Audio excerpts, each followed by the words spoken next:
Hey everybody, welcome back to the Blue Ribbon Lounge. Welcome back to the lounge. We're here for your post-turkey hangover. Oh man, I definitely just ate Thanksgiving dinner and I'm so stuffed. Yes, so now's a good time to pull out a leftover slice of pie with a big dollop of whipped cream. Hell yeah. Yeah, sit back and listen to the good vibes of the Blue Ribbon Lounge podcast. All good.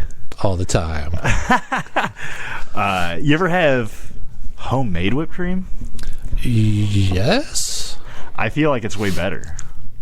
But maybe it's because, like, whenever I make something, my wife was talking about, I make this, my mom always made this, and her mom always made this super cheap goulash. Yeah. And my wife went and had somebody else's goulash, and she was like, I kind of liked yours better.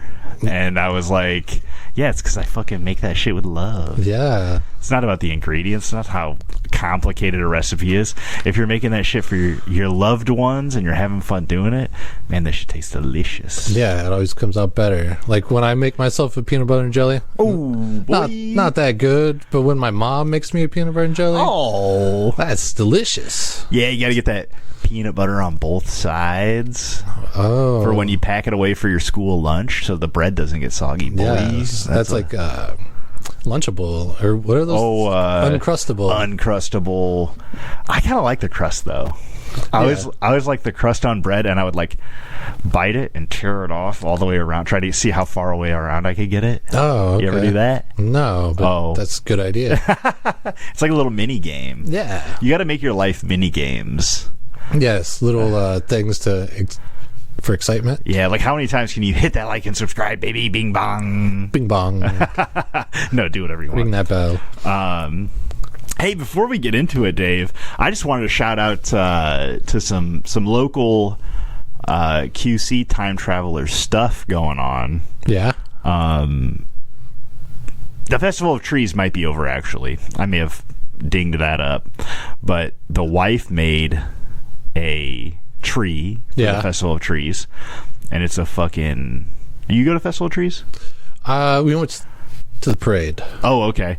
Well, she made one, and it was all Krampus themed. Oh. And I helped build this 7-foot tall fucking Krampus, and it was like looming over the tree. Jeez. It was pretty fucking cool. Did it look like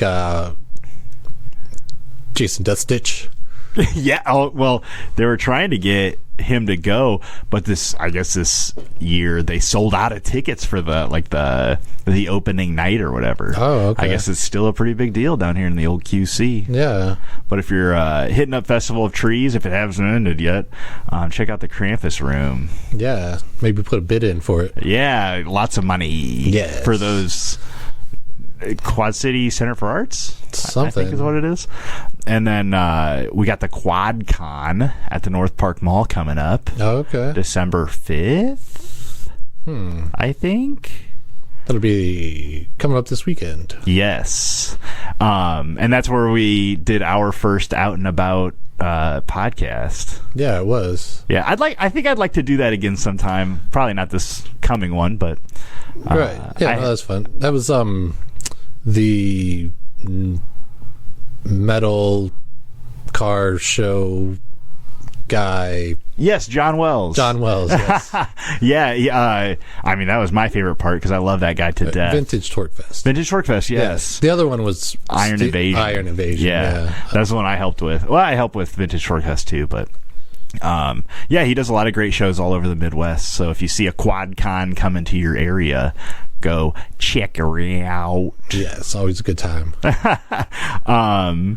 And then just a reminder, if you're tired of listening to that FM radio I was listening, so we were setting up for Festival of Trees. Yes. And they had the Christmas station on, and it was a Casey Kasem, which I always kind of like. Yeah. Great voice, and it's pretty nostalgic. Right. A little weird that he's dead and they're still playing him, but he was like, well, that was this lady with Silver Bells. Now let's hear that same song by another artist. And I was just like, what the fuck are you doing to me? No. But if you like Christmas and you like Christmas tunes, make sure you check out J.D. McPhearson Socks. The full album. You can find it on YouTube. It's a playlist.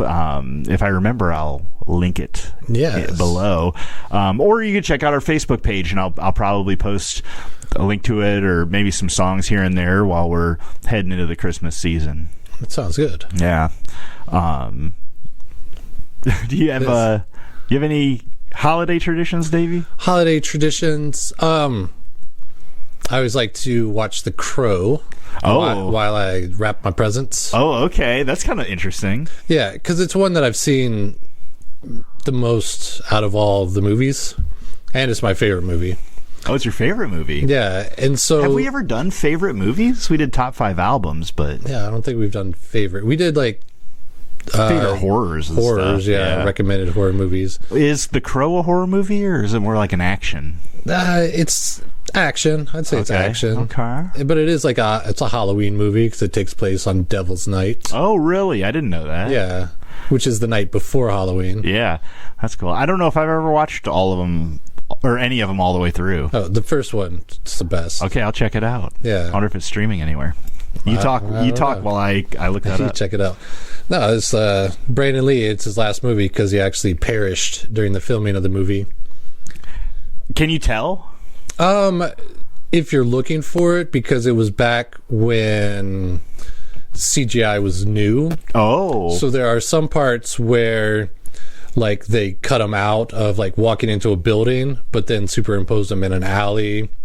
Or there's a part where he's like in the loft area and the lightning flashes, and they had to like take out the body double's face and superimpose his face over it. Okay. And you can't really tell him that you're looking. You can kind of see the black box. Because he's got like makeup and stuff. Yeah, or it's like really dark. Yeah, and like those original... What year did that come out? In the 90s. 90s. That's way early. Because I really liked those first Transformer movies. Yeah. And I mean... They were in the 2000s, so the technology was better. But I felt like it was some of the first CGI I saw that was like, it was good CGI, as good as the times could be. But the dark tone of the movie really lended itself to some of that newer technology, I thought. Yeah. Kind of like Jurassic Park. All that CGI still holds up. Yeah, for sure. And it's a very dark movie, and I think that plays well with the mixing of it. Well, they also got like, because it was going to be stop motion animation. Yes, but then CGI just came out, and I think there's a documentary on it that we watched, me and my wife. Yeah, and they actually used some of the techniques they use in stop motion on the CGI. Like there's kind of a blurring effect they do and kind of keeping things in shadows, which like the two blending together really lent itself to hold up nowadays. Yeah, and there was also puppets. Puppetry. A lot of animatronics. And I think like the cuts between the two probably really helped. Yeah. It's always nice when they have practical mixed in with CGI, not just all CGI. Yeah. So I was watching the Stranger Things, and some of their CGI almost looks claymation, and I'm like, well, that could be like what they're going for, like the charm of it, or it just looks too clean that your brain just goes claymation as opposed to like real life. Yeah. So speaking of Festival of Trees, in the Quad Cities, that's the only one that has the big balloons. Yes. Reminiscent of the Macy's Thanksgiving Day Parade. And, which they probably don't have. Do they still have balloons in the Macy's, or is it mostly floats? No, they have balloons still. Oh, okay. I think they're introducing they introduced 4 new balloons this year. Oh, definitely. Yeah, 'cause we watched it. Definitely. Yeah. But it was held on November 27th, 1924. So it's 101 years old this year. And it was back in the 20s. Was there TV then? Not quite. Okay. That's interesting that I would guess the televised portion of it just really blew it up. Yeah, for sure. But in the 20s, we were getting out of the Depression, or right before the Great Depression. That adds up. And then like the 50s was when people started like being able to afford televisions. Yeah. So I would imagine TVs were pretty rare 30 years before that. Yeah. Dave just got notes. I got notes on notes everywhere. But it was like kind of like in the 30s when they started, 1946 when it was first on local broadcast, and then 1947 is when NBC started nationally telecasting the parade. A great holiday tradition. Yeah, and it's still on NBC. Like, it hasn't changed. That's kind of surprising. Yeah, I thought so too. But back in the 20s, people started having more disposable income, and Macy's actually expanded and became a New York City block. The whole store was a block. So at the time, it was the biggest retail store in the world. And so to celebrate, they decided to do this parade. And in the beginning, it was just a lot of volunteers, and still a lot of volunteers from the Macy's employees. So I don't know if nowadays they ship them in from all over the country. Oh, that would be interesting. Yeah, and back then they just had, like, store employees in costumes, professional bands, and they borrowed live animals from the Central Park Zoo. Oh shit! To go to walk down it was like Broadway, and the first parade was 6 miles long. Oh fuck! Yeah, that's a long way. That's 3 times longer than it is today. I can understand. And once they started broadcasting, they shortened it up so they could have more, get all the camera coverage, because back then that'd be expensive to have cameras for 6 miles. Yeah. So 2.5 miles was a little more manageable. Yeah. And then I mean, if you had like, let's say you had 6 cameras. Oh, whoops. Let's say you had 6 cameras, and you had one every mile. Like, you could shoot it, but if you have 6 cameras at one point, then you get all the angles and all the stuff, chop it up in post. Yeah, and you could be like, cut to camera 3. All right, now camera 4, ready? Here comes Snoopy around the corner, and go on camera 3. Just like a fat balding guy smoking a cigarette, just like sweating, trying to make sure all the angles are great. Right. They said the first parade had about 250,000 spectators, but the guy Herdrist Strauss, the owner of Macy's, said it was more like 1 million. But they always kind of boast it. But today they get 2.5 million people just on the streets. Wow. And then tens of millions watching at home. Oh, for sure. Yeah, because my old lady was like, we should go see it live sometime. And I'm like, there's 2 million people out there. And she's like, I don't know if my anxiety will do that.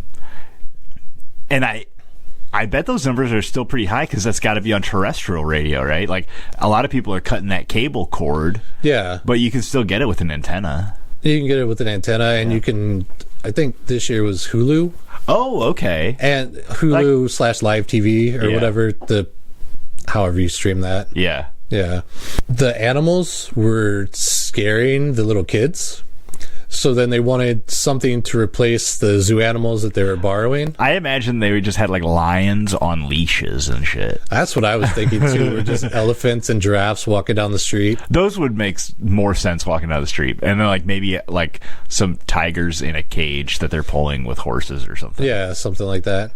But they there was a guy, Anthony Frederick Sarg.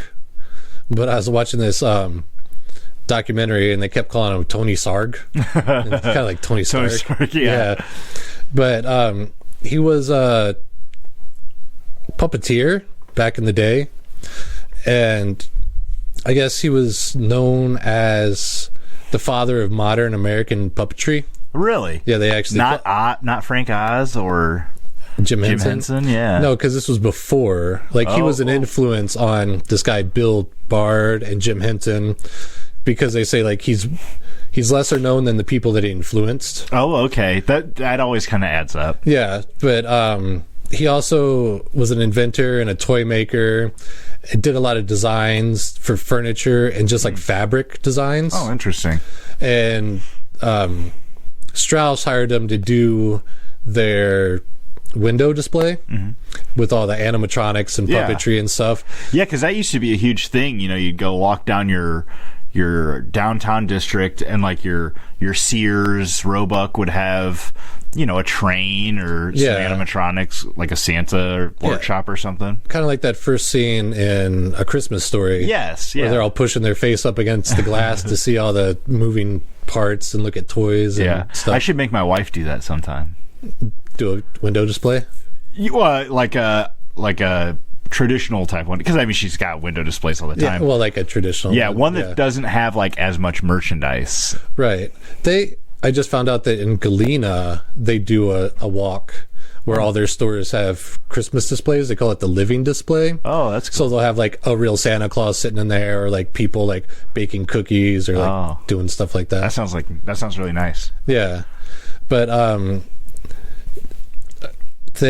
he caught their eye, and they were trying to find something to replace the animals, so they got him, and he started designing their balloons, their iconic balloons. And the first parade balloon was Felix the Cat, and he debuted in 1927, and he was 21 feet tall, and he was just filled with air, and it was just people holding him up with stilts. Oh, that's cool. Yeah, because pretty much since he was a puppeteer, he got the idea to do marionettes, but upside down. Oh, okay. Because if you think about after they started sticks using instead of string. Yeah, but then when they started using helium, because rises. He did it for 10 years and introduced new balloons every year, and he worked with Bill Bard, the puppeteer. And they described them as giant upside-down marionettes, because once they started filling them with helium, they would float. Oh, okay. And then how everybody's got the strings. Yeah. But they work it from the bottom. Yeah, okay. And, if it was air, you'd have sticks to keep the high parts up. But then, when you have the strings, it is pretty much just an upside-down marionette. That's funny. Yeah. And, back in the day, I'm just describing the thing you just said. Oh, that's all right. Back in the day, the balloons were made by the Goodyear Tire and Rubber Company in Akron, Ohio. I feel like that is something that I had heard. Yeah. And then initially, at the end of the parade, they would release the balloons into the air. What the fuck? Yeah. But they would offer a $100 reward for people who would find them. Oh. Because they would have a slow leak in them, so they would eventually come down. Yeah. So they would have the return address on them, and they would give a $100 reward, which was like $1,500 back then. Okay. But then do you know how much these were costing to build? Yeah. Probably a lot. Probably way more than $100 then. Yeah. Money. Yeah. Okay. And they stopped doing that because so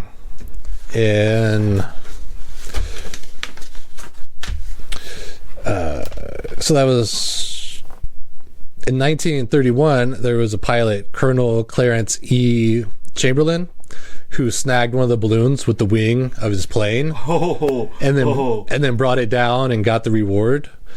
And then, well, did he snag it on purpose or accident? Yeah, on purpose. Whoa, that's crazy. Yeah, and so they were like, that doesn't seem very good. So maybe we shouldn't use airplanes to collect the balloons. And the following year, this amateur pilot tried to attempt the same thing and nearly crashed. So then it like covered up the cockpit. Yeah. Yeah. So in 1932, Macy's decided to discontinue releasing the balloons at the end of the parade because a lot of them were also ending up in the ocean. Yeah. So that's a big thing. That's a big no-no. Yeah. Littering on the largest scale. Right. In 1934, Mickey Mouse made his debut, and that started like a long partnership with Disney and Macy's for the balloons. The parade was suspended for 2 to 3 years during World War II because of to conserve rubber and helium for the war effort. And then, like I said, you just see like a tank going down like in Germany with like Snoopy like rolling around the treads. Yeah. And in 1946 it was first locally broadcast locally on whatever New York NBC affiliate, and that footage was actually used in the movie A Miracle on 34th Street in 1946, same year. And the first national televised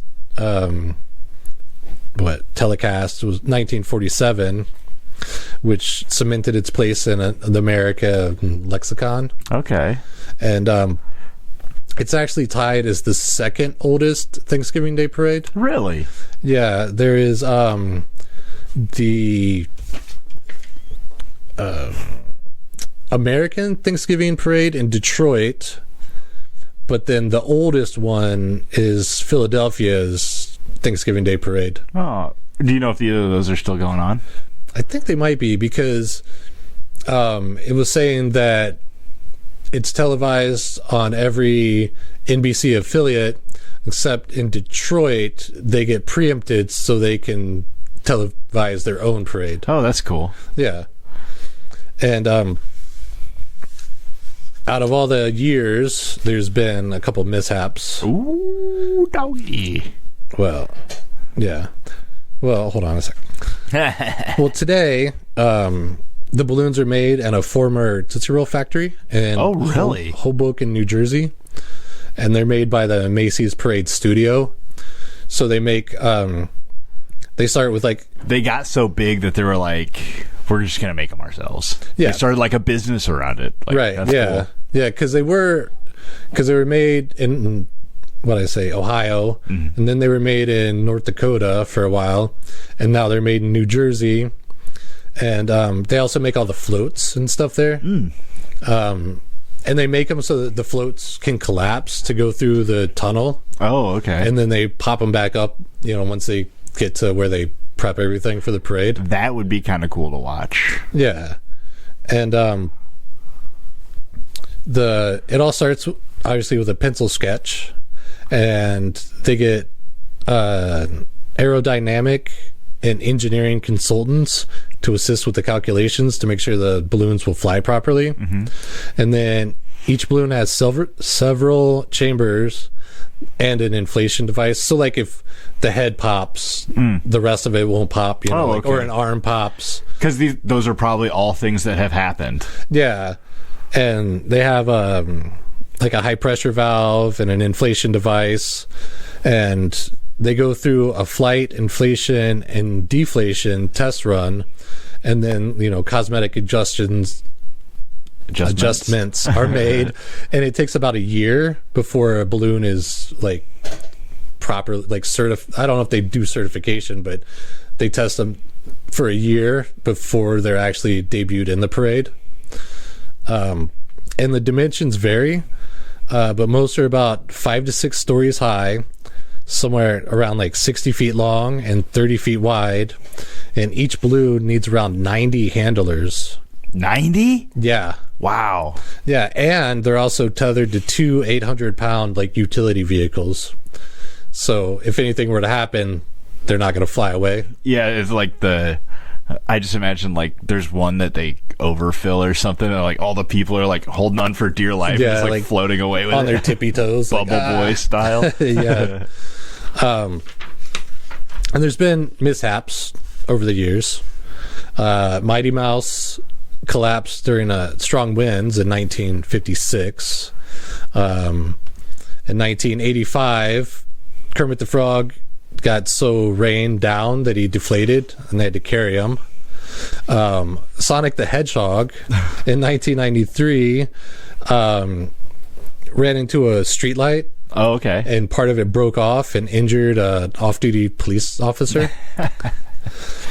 And then in 1997, the Cat in the Hat balloon careened into a lamppost, and the falling debris hit this lady and put her in a coma. Oh, shit. For nearly a month. And after that, the mayor, Rudy Giuliani, appointed a task force to review the incident, and then he came up with the guidelines that prohibited balloons from flying if sustained winds exceeded 23 miles per hour or if gusts exceeded 34 miles per hour, and that the balloons can't be more than 70 feet tall and 40 feet wide or 78 feet long, just to make them more manageable. And then in 2005, an M&M balloon injured two sisters when that hit a street light, and part of it crashed into them. So Mayor Bloomberg helped set up guidelines for how high various balloons should be flown to avoid obstructions. Like, obviously, if it's not windy, they can lift them up higher to get around like stoplights and things like that. But if they're too windy, they have to pull them down to a certain height. And also, before the parade begins, objects that could obstruct balloons, like arms of lamp posts, traffic signal poles, street lights, and trees, are either altered or removed. And they also put up these anemometers, which are instruments that measure the speed of wind, and they put them in key points like intersections and stuff where there might be a crosswind, and then they monitored them. I don't know what I'm even saying. Monitored them with there's a police officer and a New York City Office of Emergency Management representative. They keep track of them so that they can make adjustments on the fly. Okay. And they've only been grounded once in 1971 where it was too windy, so they couldn't have balloons. And it did say that in the beginning, it said it was suspended during World War II, but I also heard where during World War II, at least in the beginning, they used the old balloons, so they weren't making new ones, and they just filled them with air and then put them on like flatbed trucks, because obviously they're not floating, and then drove them down the parade route like that. Yeah. And I just found that... Yeah. You got to make it work. Yeah, pretty interesting. Yeah, for something that has been going on for like 100 years, I mean, just about dang near everything's probably happened, right? Like, yeah. Because I think not... I didn't read about it, but there was a Kermit the Frog that got loose one time and then floated. I remember that being on the news. And in 2001, being that it was a couple months after September 11th. Oh, yeah. They had a lot of backlash because they were like, well, we're still going to have the parade. And they're like, well, it's only been a couple months. There's still rubble and like the stink of the trade spinners in there, like burnt metal and stuff. Yeah. But then they just went ahead and did it, and they're like, well, no, this is a tribute to our resilience. And they had a bunch of first responders like carrying American flags, and trying to like just rally people, and it ended up being like a really good sign of like America's resilience against terrorism. Yeah. I think we had a balloon mishap here one year. Maybe that's what I was thinking. I think it was like... Well, and you know what? I'm going to say a bunch of stuff. I have absolutely no idea exactly what it was. But I think it was like a Woodstock or a Garfield or a Snoopy or something. Yeah, it was like one of the classic ones. It was a super classic balloon. Yeah. Yeah, I just thought that was interesting after watching the parade and seeing all that stuff. And yeah, it's a 3.5 hour parade. That's long. Yeah, I mean, if you're standing in even if you're standing in one spot, it probably takes 3.5 hours for all the stuff to go by. Yeah, and the last time I seen it, I think so. Like we were talking about the camera setups and stuff. I almost feel like there was one spot where all the cameras were, and they stop in the middle of it, and it's like kind of fancier. It's not just the street; it's almost like a stage, kind of like a stage presence type thing. Yeah, where everybody's like, and they get off and dance, commentators and stuff. Yeah. I want to say that's Times Square. Oh, okay, that would make sense because I think it goes down Broadway from somewhere in Harlem to the Macy's like department store. Okay. And I think Times Square is in the middle in there somewhere. I think that's where they do all the dancing and stuff. I mean, it would make sense. I don't know anything about New York geography. Yeah. And some of the iconic balloons are Snoopy, Spider-Man, Pikachu, and I guess this year the new ones were Mario and Buzz Lightyear. Really? Those are the new ones? Yeah, and they had, I guess, some that K-pop Demon Hunter. Okay. They had one or two of those balloons. Yeah, it's interesting to think about each, I don't want to say necessarily generation, because even within that you have like micro, what do you call those that like get popular or something? Aggressions? No. But like, I feel like Snoopy and Garfield are both around at the same time. Right. And like Pikachu is certainly a moment in time for sure. Right. But it's interesting to consider like the staying power of intellectual property or something like that, Yeah, because I can see it being a snapshot, but then the tried and true ones are always going to be there. Yeah. Like, I think like a Kermit the Frog, Snoopy, the Grinch. Yeah. Spider-Man, because he's New York City superhero. Oh, yeah. And then just the ones that end up staying, like Pikachu or like a Buzz Lightyear. Yeah. I feel like Buzz Lightyear, for it to have been added a little later, but maybe they added Woody or something, when Toy Story popped off. Yeah, Buzz Lightyear, but then Buzz is the one that ends up staying. Yeah, or like a Big Bird. Well, because I guess Buzz Lightyear, he just got his own movie. Not too, like a couple of years ago. Yeah. Man. Yeah. I'm not up with the times, I guess. Right, but then I'm sure there are like fads where, this K-pop Demon Hunter, a couple of years from now, they might not have that balloon anymore. Well, yeah, and I think we live in a moment of fads. Yeah, but even back in the day, I don't really remember watching it too much because I'd always look for, Snoopy or Charlie Brown or like Big Bird. Yeah. But I bet there was like a Tamagotchi or like a Beanie Baby or, like those kind of floats that aren't still around because maybe for a year or two they were, but then they replaced them with whatever the new fad is. Yeah.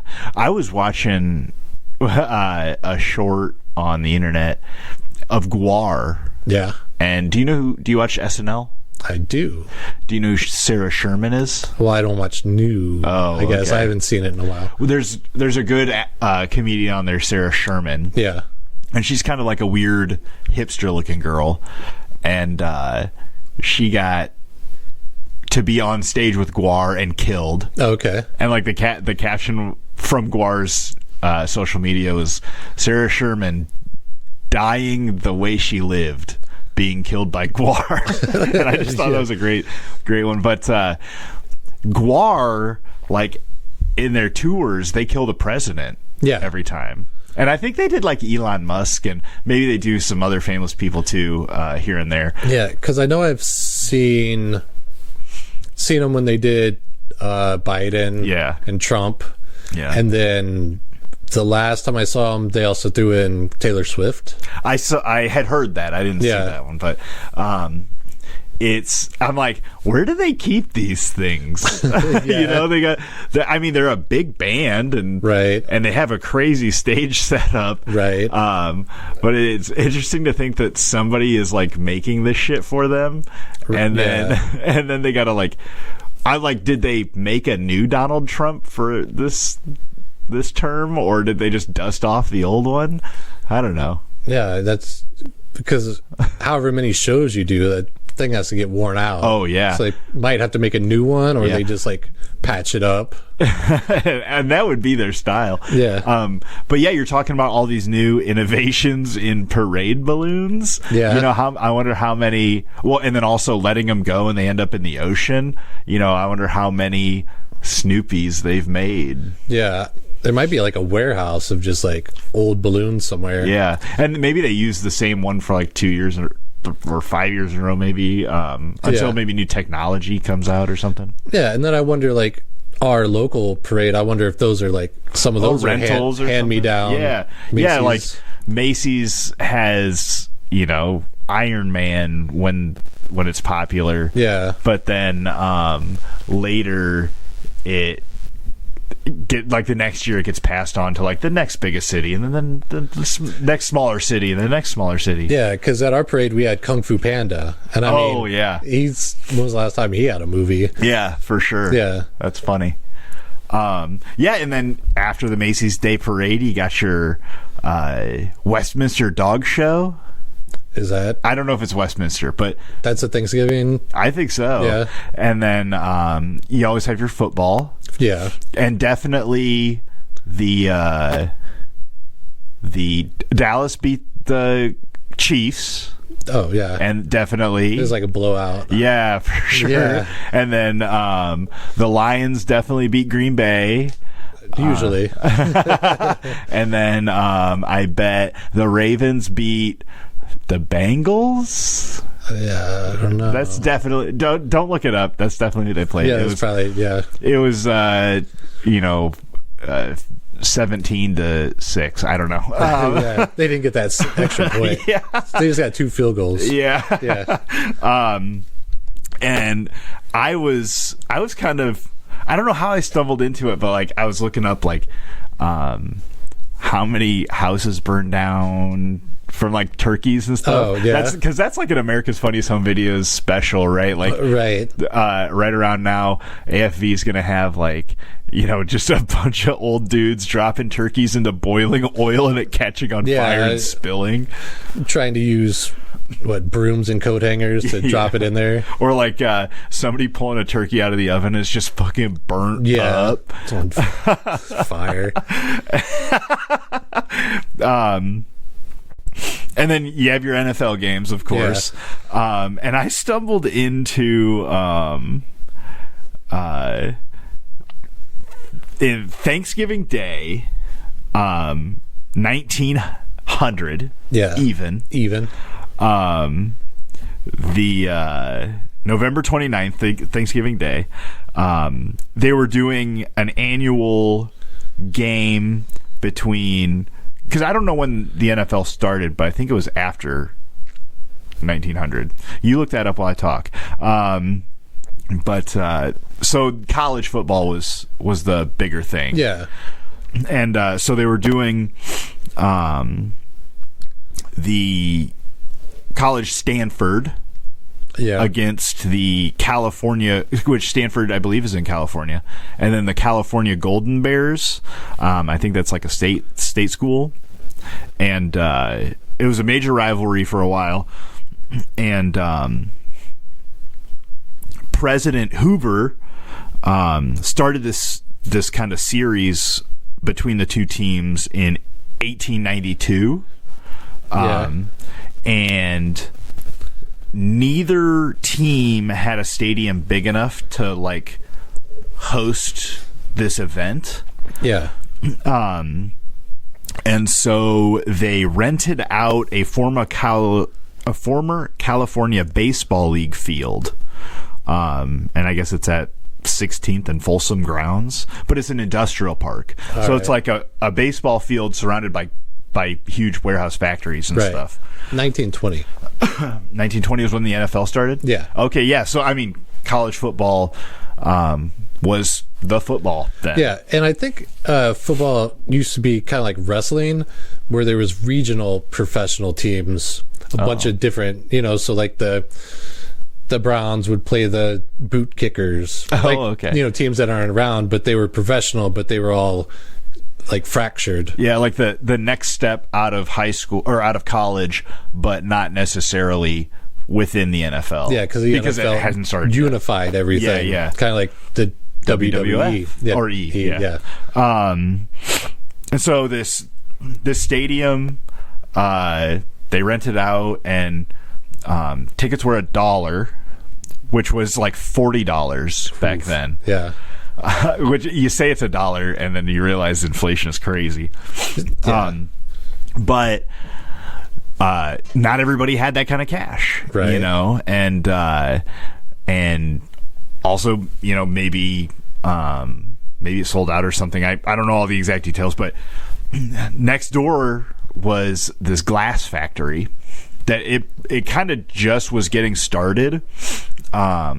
They were planning on opening the Monday after Thanksgiving. The factory? Yeah, like they're like full force. I think they were running, like they were warming machines up and testing it out and stuff like that. Right. It was a glass factory to make bitters. You say balls.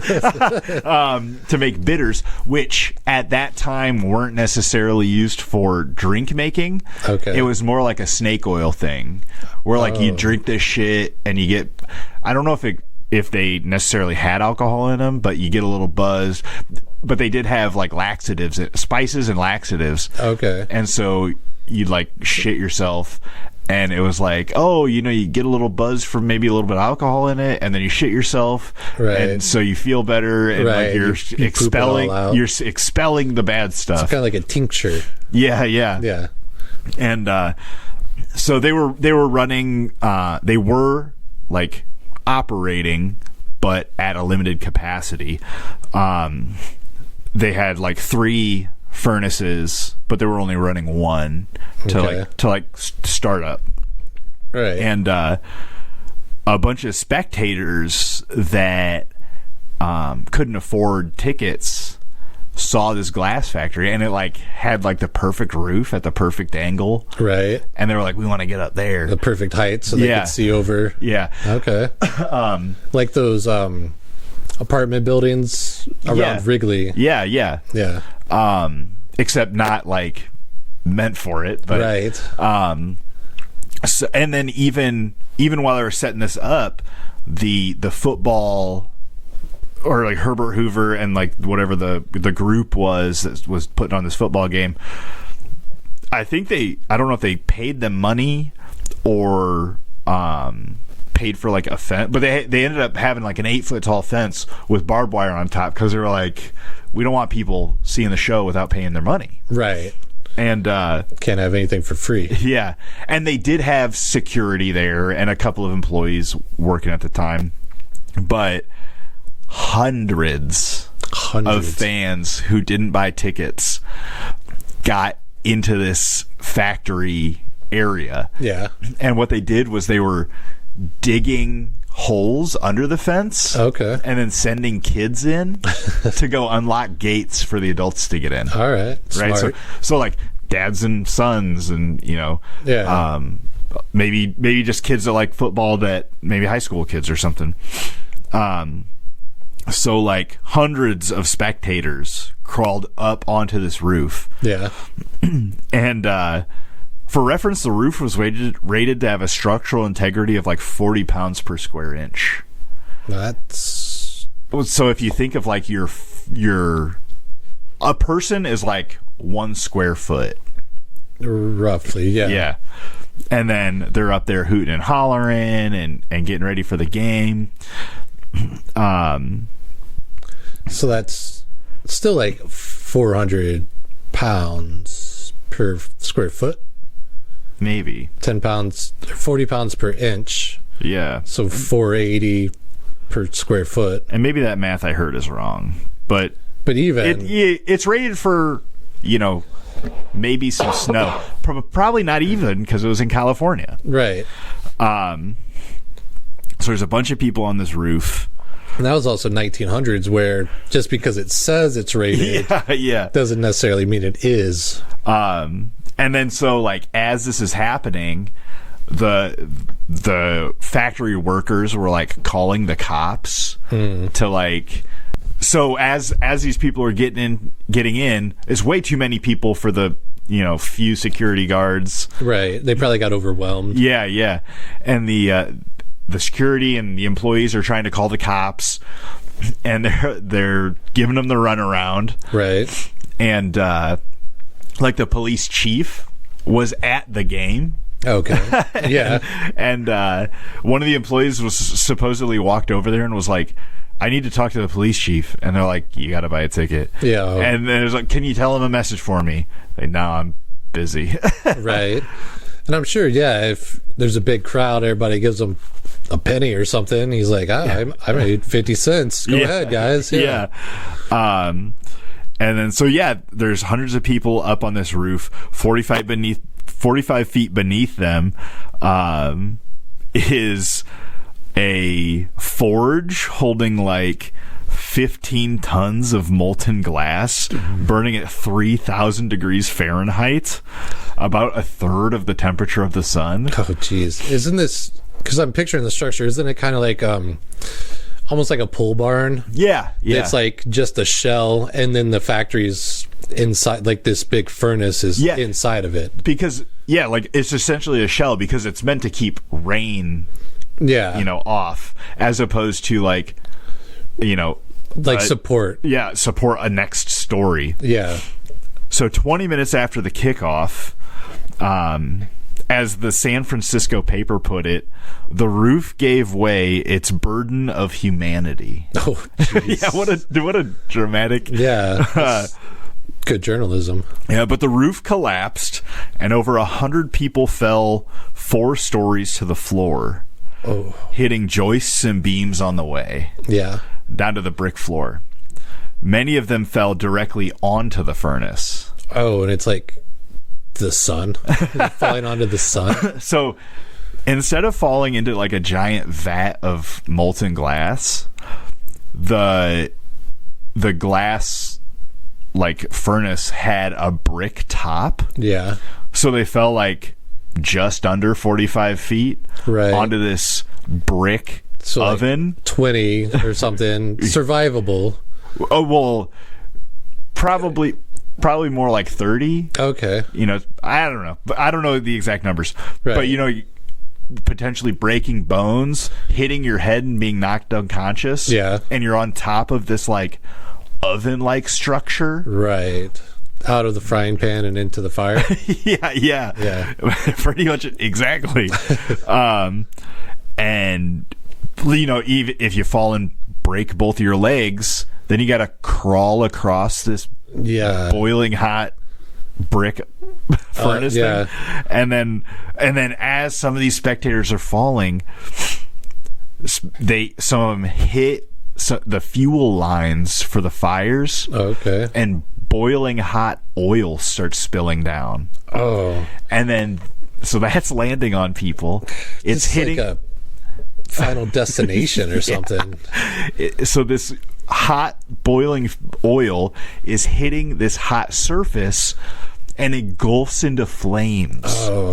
I thought the steam would be bad enough. Just oil, like smoke. And then there's like these like ribbed sections for some reason that people were getting trapped underneath. And then other people are hanging from the rafters or like from the edge of the collapsed roof. Just like trying to hold on for dear life, looking down as people are like burning and boiling and on fire.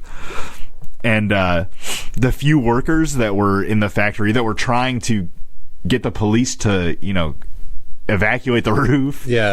They start like grabbing tools and stuff. To like pull people off. Okay. And they probably saved a bunch of lives, and maybe they did some damage to like, somebody lands right on their back. You're not supposed to be moving people like that, but also in that situation. Yeah, what's worse? Yeah. And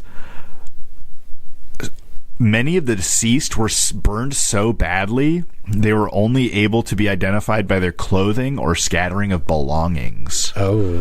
One coroner reported that in his wagon for taking people places, I guess. Yeah. Some sort of essentially paddy wagon type thing. Yeah, except I think that's racist a little bit. Wagon. Like an ambulance or like a hearse. Yeah. So one coroner reported that in one car there was 64 hats, a heap of neckties, and a pile of shoes to help with identification. Ooh. During all this, the game's still going on. Yeah. And some people in the crowd are noticing what's going on this rooftop. Yeah. And they're like, oh my God, help. But other people are just watching the game and they're like, oh my God, touchdown. Yeah. So it's like blending together and like people aren't really getting it. Yeah. Because it's so loud that they didn't hear the roof collapse, if I remember correctly, right? Oh, maybe. Yeah. I mean, it would make sense, your cheers and stuff. And yeah. I guess I don't know. Well, yeah, if you're inside of it and you're hearing screams, it might just sound like somebody else having fun. Yeah, and if everybody's cheering and having a go at it. Yeah. And then eventually the game finishes up, Stanford winning 5-0. Okay. Which is a weird score. I wonder if the score was different then. Might have been, yeah. Not a big football fan, but 3 touchdowns and a safety, or a field goal and a safety. Maybe. I don't know. Yeah, that's where you tackle the guy in the end zone. You get 2 points for that or something like that. I don't know. I only know the 2-point conversion, but that's only after you get the 6 points, right? Right. So overall, there was 23 deaths and over 100 people, mostly men and boys, watching sports, injured critically. To add insult to literal injury, the justice system absolved the glass company and the city and the football teams. And so they absolved them, and they said it was like the negligence of the victims is what caused the accident. Okay. And so none of the deceased families or injured fans got any compensation. Reimbursement. Yeah. I mean, I hate big government, but they did have, fences and barbed wire and security guards that you had to bypass to get there. So, I mean, it's kind of on you. I get both sides for sure. Yeah. But, people are dumb. Right. And cheap. True. And, I mean, I think stuff like that is just a little bit part of living in society. But also, yeah, you're right. They created a plan to get around this fence of barbed wire and climbed up onto the thing. And then both schools after the game, they're like, I don't know if it was like their school paper or whatever, right, wrote nothing about the incident, just about the game. The factory roof was repaired almost immediately because of course there was money to be made. Right, they got to get it back running. yeah. It was even said that the glass company workers were back in the shop so fastly that they were blowing glass amongst blood stains. Ooh. And that place is haunted. Yeah. Oh, you know what? That is probably not wrong. Yeah. And that's the story of the Thanksgiving Day disaster. Thanksgiving Day disaster. I think I've heard about that. One part that I heard was that the game finished and then people started exiting the stadium, and the amount of people coming out also stopped people from getting in to help. Oh, yeah, I bet. Yeah, so it was like a big clusterfuck on top of the disaster. Yeah, well, and kind of something that I had heard that kind of mates with that is people coming out and then people throughout the city hearing about it, and like mothers and wives coming down to, oh, my kids were going to that game, or my husband was going to that game.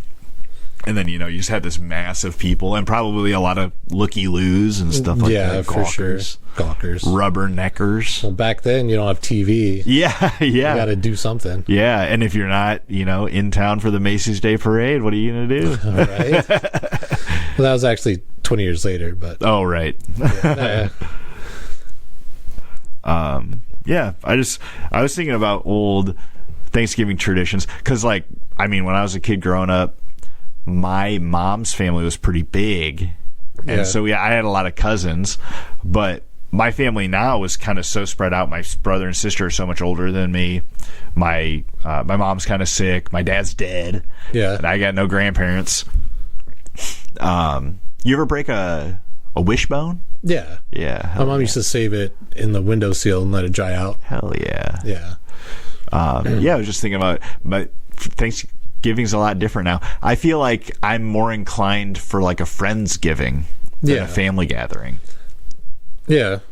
I like those too. It seems more chill, because we had family over this year, and it seemed like in shifts, kind of. Oh, okay. Like, you guys come at this time, you guys come at this time, And back in the day, I think it was just you put on the parade, make food, and then everybody just kind of shows up and eats and watches football. And then me being a kid, I just disappear and go play Nintendo or go over to my friend's house, whenever they're done with, Yeah, we would go outside and play with toys. My grandpa had a lot of toys. Yeah. He had this, if you think my basement's kind of cool, he had this fucking sick basement, and it had a built-in bar, and behind the bar he had got to be 100 little cast iron toy cars from I don't know, maybe the 50s or something. Okay. And then they had a whole room of, it was a pantry / holiday stuff / board games. Okay. And man, they had a great basement. That's awesome. Yeah. That's always fun when there's a good basement or rec room for the kids. Yeah. Because if we were we would go to my grandma's for Christmas, because she lived in North Carolina, and her backyard was where the kids hung out. Hell yeah. Kick those kids outside. Yeah, and we really weren't allowed in until it was time to eat. Yeah, that's funny. Ooh. Well, we hope you guys are hitting up your traditions, whether they be old or new, whatever it is you're doing with your family, your friends, your cats. Yeah. Whatever it is. Whatever it is. I think... Even if you have a personal tradition. Yeah, listen to a certain song at a certain time. Yeah, or a certain podcast every other Monday. Whatever you're doing for this holiday, gosh darn it, be good to yourselves. Yes, and remember, your elf on a shelf can very quickly become a snitch in a ditch.